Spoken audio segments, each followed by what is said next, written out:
Success is not a destination. It's a disciplined identity you choose every day. That's the fundamental misunderstanding most people have. They think success is something out there, something to reach or achieve, as if it's waiting at the end of a finish line with applause, trophies, and validation. But in truth, success is internal. It's built quietly, in the dark, in the small moments when no one's watching. When you decide to show up, not because someone told you to, but because that's who you've chosen to become. Every single day, you're casting a vote for the kind of person you want to be. You're not just doing tasks, you're practicing discipline. You're reinforcing identity. You're saying, this is who I am, not just when it's easy, not just when it's fun, but especially when it's inconvenient. That's where most people break. They think success is about motivation. It's not. It's about consistency. It's about aligning your actions with your values, even when your emotions are fighting against you. The people who rise, truly rise, aren't necessarily the most talented or the smartest. They're the ones who made a decision and stuck with it. They committed to the hard path. They became the kind of person who refuses to quit just because results are delayed. They chose to master the process instead of obsessing over the outcome. And over time, their identity transformed. They no longer try to be disciplined, they are disciplined. They no longer hope to be successful, they act as if they already are, because their choices reflect it. It's easy to adopt the mindset that you'll become successful once you've achieved something big. But that thinking is backwards. You don't wait to feel successful. You build it through repetition, through action, through honoring your commitments. Each small decision is a brick, and over months and years, those bricks become a foundation, not of achievements, but of character. And that character is what sustains success when everything else falls apart. Most people want to feel inspired before they act, but those who understand real success act first. They show up when they're tired. They work when it's boring.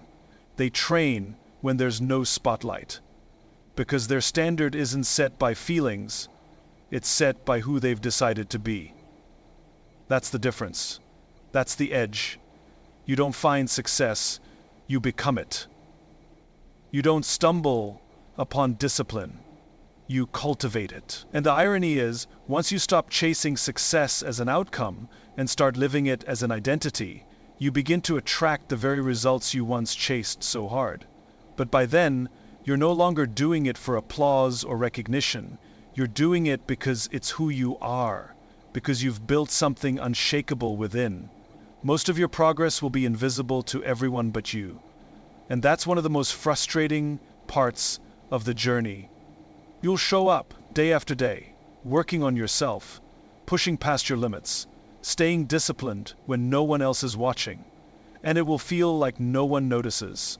No one claps for you when you choose to eat clean instead of indulging. No one celebrates you when you wake up at 5 a.m. to train your mind, your body, or your craft. You make sacrifices in silence, and the world stays quiet in response. It's in these moments that people tend to quit, not because they lack ability, but because they misunderstand the nature of progress. They believe that progress must be visible, measurable, and celebrated. But the truth is, the most important progress is internal. It happens in your mindset, in your resilience, in your capacity to endure discomfort. That growth doesn't post well on social media. It doesn't get likes, shares, or applause. But it's what separates those who succeed from those who stop. You have to be willing to keep going without recognition. You have to be okay with being underestimated, overlooked, and even doubted. Because the journey isn't about proving something to others, it's about proving it to yourself. Most people won't see the hours you spent reading while others wasted time. They won't know how hard you had to fight just to stay consistent. They'll only see the final result and call it luck, not realizing how much silent suffering went into it. That's the test. The silence. The invisibility. That's where your strength is built. That's where you learn to trust the process instead of needing constant reassurance. You stop depending on external validation and start developing internal conviction. And once that shift happens, everything changes. You no longer need someone to tell you that you're doing well.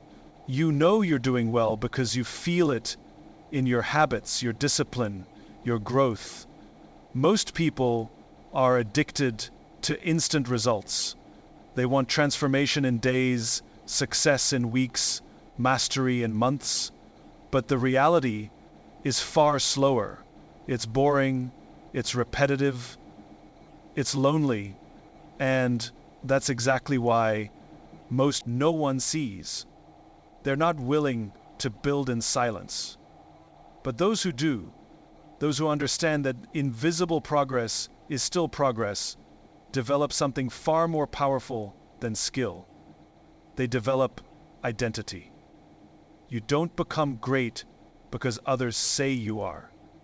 You become great because you put in the work when no one believed in you, when no one cared, when no one saw it, and still you kept going. You understood that the real reward isn't the recognition, it's the transformation. It's who you become in the process. That's something no one else can see, but it's everything. You'll lose people on the way up. But who you were and who you're becoming will make certain relationships impossible to maintain. Some people are tied to your past, not your future. They're comfortable with the older version of you, the one who made excuses, stayed small, played it safe. They liked you when you were relatable, not disciplined. They loved your chaos, your indecision, your dependency. But the moment you start changing, really changing, becoming more focused, more intentional, more self-respecting, the dynamic shifts. They feel threatened, exposed, or abandoned, even if you're simply trying to better yourself. And so they pull back. They criticize your new habits. They mock your ambitions. They say, "You've changed," as if that's a bad thing.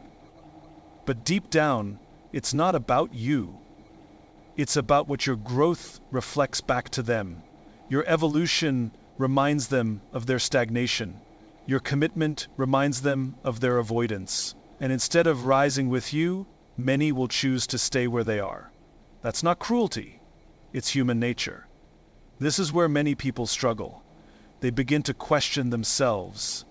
They start dimming their light to keep others comfortable. They shrink their goals to stay connected.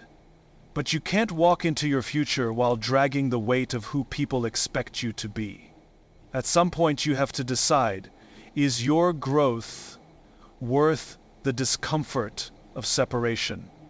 And the answer has to be yes, because if you betray yourself to keep others close, you'll end up resenting both them and you.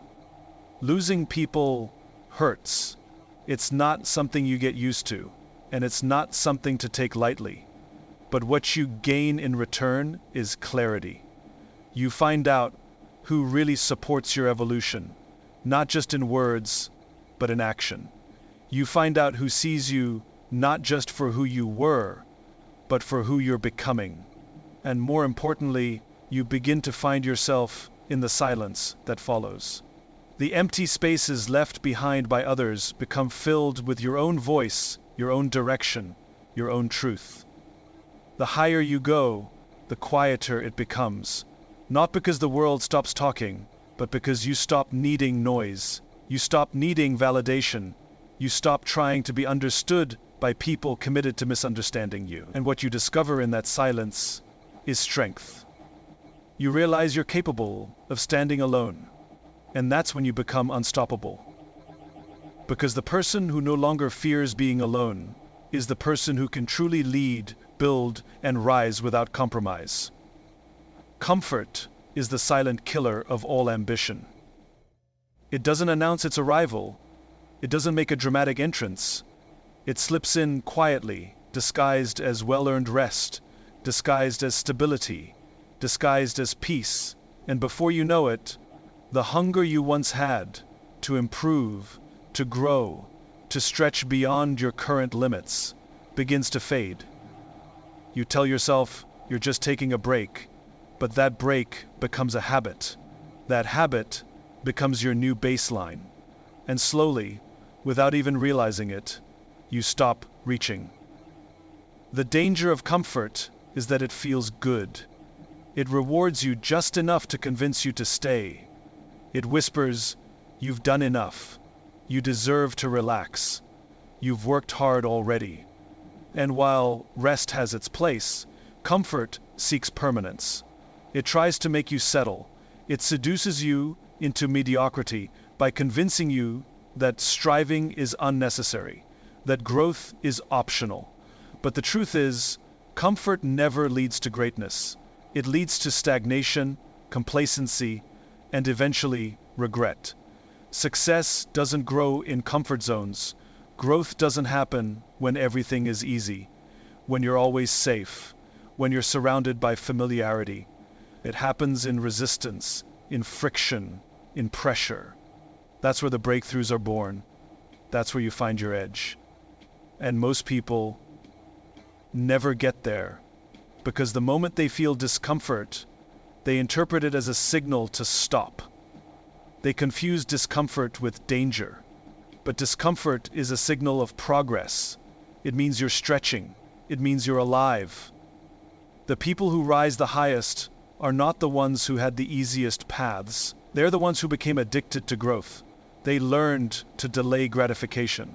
They understood that comfort is temporary, but the cost of staying in it for too long is permanent. They put themselves in rooms where they were the least experienced. They chose challenges that exposed their weaknesses. And because of that, they became resilient, sharp, unstoppable. You can't build a powerful life by staying soft. You can't build meaningful success by avoiding challenge. Every time you choose comfort over growth, you train your mind to expect ease. You condition yourself to avoid struggle. And once that mindset sets in, ambition dies quietly. Not in a dramatic moment, but in the small choices you make every day. The choice to sleep in, the choice to skip the hard conversation, the choice to coast instead of compete. What separates the extraordinary from the ordinary is not talent, it's tolerance. Tolerance for discomfort, tolerance for failure, tolerance for pressure. Because they know that on the other side of pain is power. On the other side of doubt is clarity. And on the other side of resistance is transformation. But you have to be willing to go through it, not around it. You have to choose discomfort on purpose. You have to invite challenge and welcome the pressure that most people run from. Because that's where growth lives. That's where excellence is forged.